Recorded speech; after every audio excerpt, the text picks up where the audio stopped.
I want to thank members of my cabinet for joining me this morning. We've discussed a variety of subjects, including the progress being made in the freedom agenda around the world, but we also are reminded that tomorrow's tax day, and our fellow citizens will be paying taxes during a time of economic uncertainty. These are tough economic times. This administration anticipated these times. We worked with Congress to pass a pro-growth package that incents businesses to invest, and a pro-growth package that will be sending some of your taxpayers' money back to you. And the Secretary mentioned again that the second week of May, checks and or credits to your account will start coming to you. And that's going to be an important part of making sure this economy begins to recover in a way that will add confidence and hope.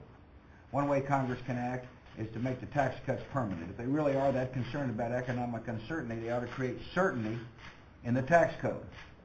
The other thing we've been very active on is helping people stay in their homes, whether it be the Hope Now Alliance or FHA Secure. Over 1 million people have been helped to renegotiate and or to find ways to stay in a home that they own. Now Congress can help. Congress needs to modernize FHA. They need to modernize Fannie Mae and Freddie Mac. I mean, there's constructive things Congress can do that will encourage the housing market to correct quickly by helping people stay in their homes. I don't think we ought to be bailing out lenders or speculators. I think we need to be helping hardworking Americans who are creditworthy stay in their homes. I do want to say something about trade. There's big disappointment around this table about the action that the Speaker took on the Colombia Free Trade Agreement. This free trade agreement is good for American workers, and it's good for American consumers. And this free trade agreement is in our national interests. Yet that bill is dead unless the Speaker schedules a definite vote. This was an unprecedented move. And it's not in our country's interest that we stiff an ally like Colombia, and that we don't encourage our goods and services to be sold overseas.